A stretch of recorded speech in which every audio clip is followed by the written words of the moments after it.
is LBC from Global, leading Britain's conversation with Lewis Goodall.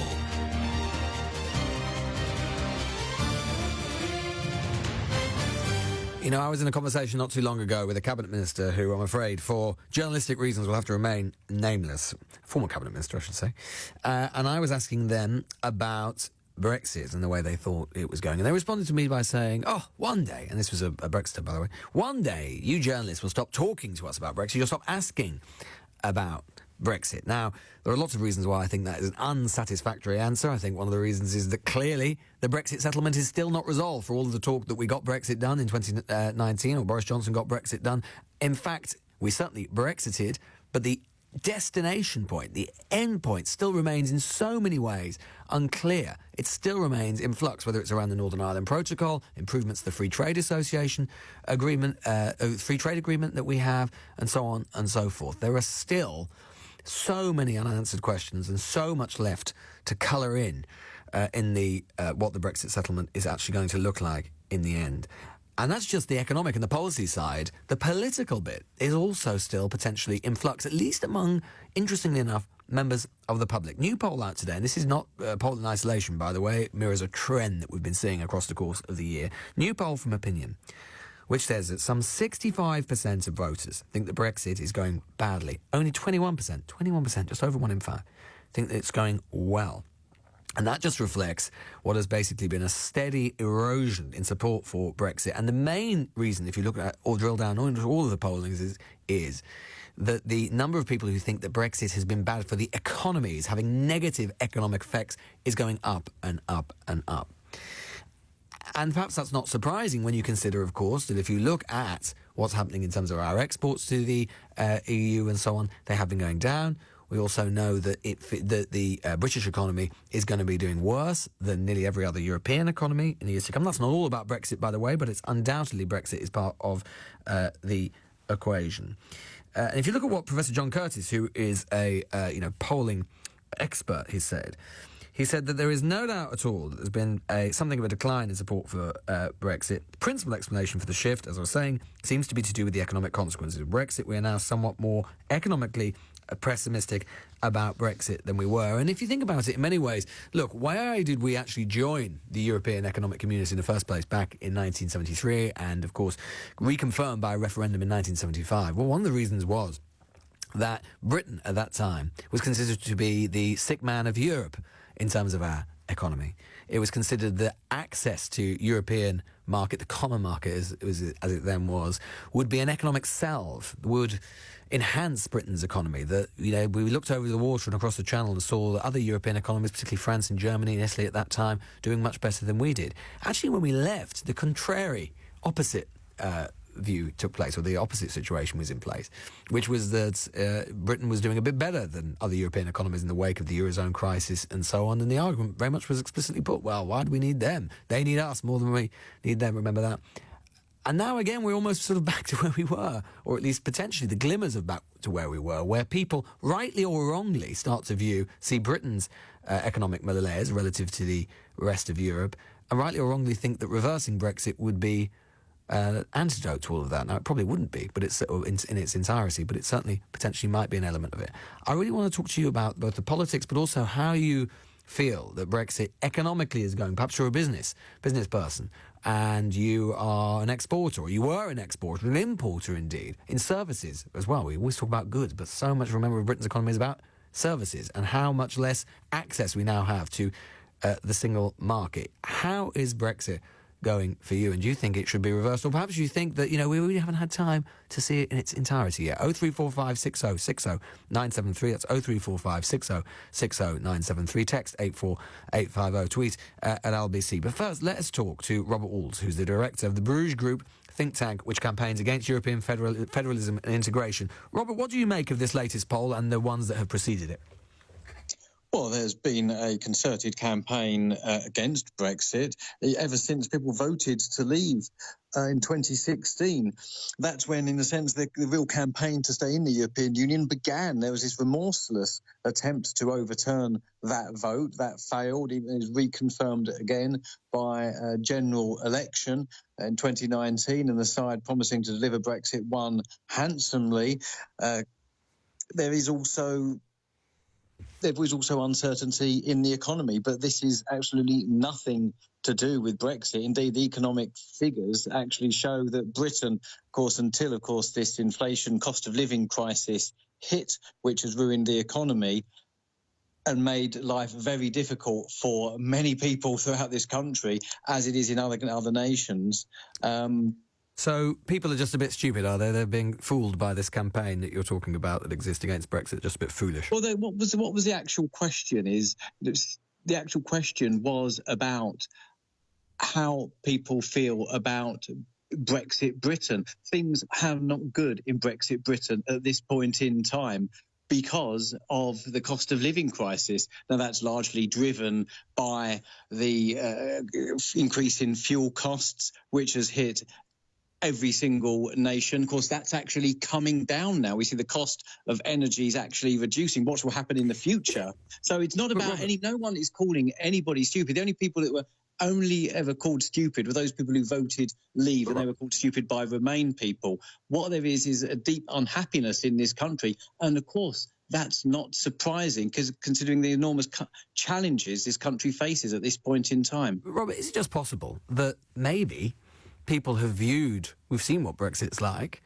We can see that life is harder for businesses to export and to import from Europe. It's harder to travel, it's harder to work, it's harder to study, and maybe we just don't like it. Has that occurred to you?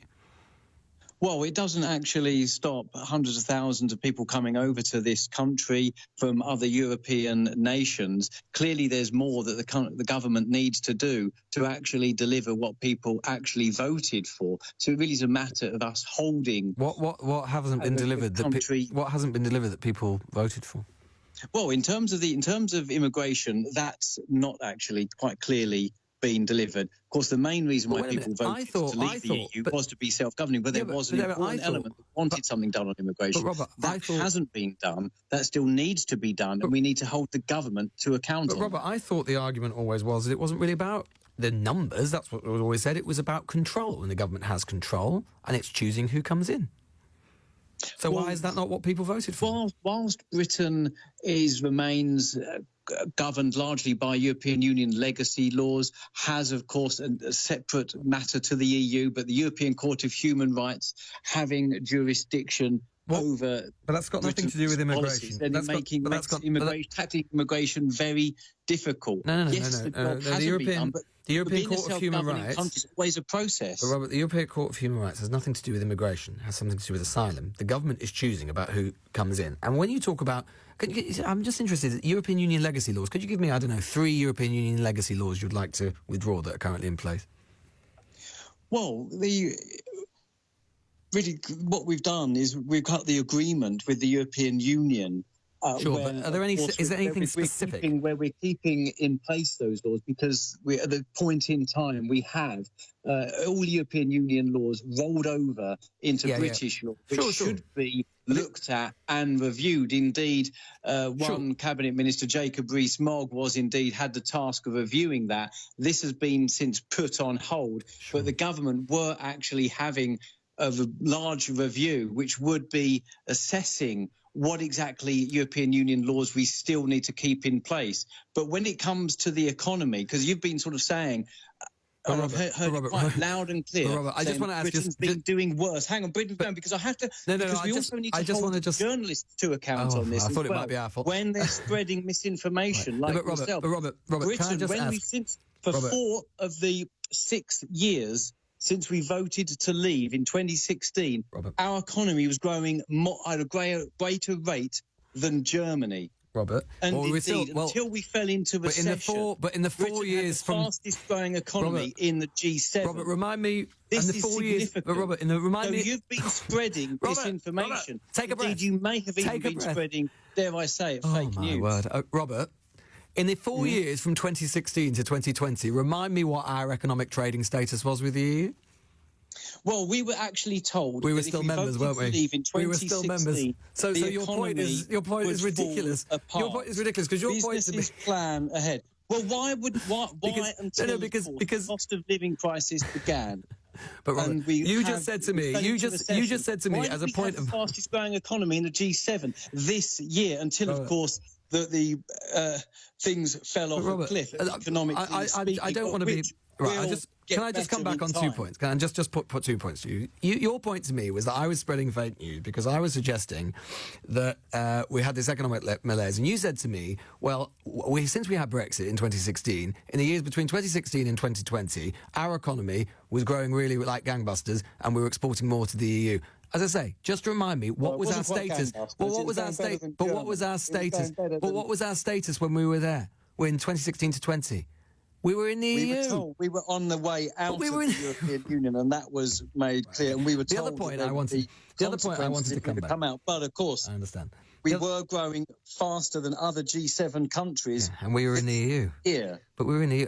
But the other point I wanted to just come back to... Now. No, we're not in the EU now. In recession now. That will get passed because the cost of energy, the cost of gas, the cost of oil... I understand. That's true. Those are huge factors, 100%. As I said at the beginning, any economic malaise we've got is not all certainly down to Brexit, but it is undoubtedly a factor. And the other point I wanted to come back to you on is that you talked about the importance of EU legacy laws. I came back to you and asked you for 3 specific examples of 3 EU legacy laws that you think we should remove as a matter of urgency. Now, you didn't answer me, so I'll just come back. Can you name one? Well, if I want to stick with the economic because again, I must tackle you here because no, you can do that when you've answered my question. What is so accountable? Since we voted to leave, the number of active businesses in the UK has grown year on year. Of course, that will be changing with us going into recession. Very interesting that when I ask you a question, you answer with a question. Willing to paint. Robert, it's very interesting. Actually wrong. Yes, there are challenges, but indeed we can get through them, and we will when the cost of oil reduces further into the future, which we hope will happen. But with the number of active businesses growing year on year, that's something to be proud of. So instead of talking Britain down, look at actual facts rather than narratives. Well, I'm just asking you for a fact, which is a single EU legacy law. And this is something you brought up. I didn't bring it up. And you said that it was vital important. It's one of the reasons why Brexit isn't working, because we've got all these legacy laws. Can you name one legacy law that should be withdrawn that could get our economy going? Just one. Immigration. No, but that's not immigration. That's nothing to do with it. That's nothing to do with it. An EU legacy law. There's no EU legacy laws that are stopping us to do with immigration. So let's leave that to one side. What is an EU legacy law that is stopping our economy growing that we can get rid of? Just one, please. You've had years to think about it since 2016. The economy has been growing until, of course. So this is a thing. You've been painting a picture that our trade has been producing. Our trade to the rest of the world has been growing. Robert, so you need to look about what you're spreading to the public, and is it actually fact-based? Yeah, well, I mean, I asked you for a single fact. I mean, I'm just really interested because, I mean, presumably, if you can name one, then you'll be able to, the government might hear you and say, let's get rid of this law. But anyway, look, Robert, I think we'll let the listeners make up their mind about, what you said and what I've said and, who's spreading the fake news. But I would say, in terms of who's accountable, I've never advocated anything. You're the one who has advocated Brexit, and you're not actually able to provide a single reason at this point, or a single law that we need to withdraw, which is always the case, and I just find that quite interesting. Robert Oulds there, director of the Bruges Group, as I say, a think tank which campaigns against European federalism and integration, and I want to turn the floor over to you. We had a spirited discussion, I think it's fair to say. They're trying to get some answers about exactly what EU laws we need to take away, or, how Brexit is going especially well, and I think, I've always said, I mean, as a political journalist, I don't take a side on this, but I think the important thing is that when you've got people who are coming up with a particular point of view, or they're advocating something, then they need to be held to account. It's not surprising. And what's a bit frustrating is that, when you get a poll like this, which has not come out of nowhere, as I say, you get more and more people saying you think it's a bad idea, and then people who advocate Brexit in this case, they don't decide to engage with the facts, but they just rather accuse other people of bad faith, or that people don't really believe what they're saying, and so on and so forth. It's an interesting thing.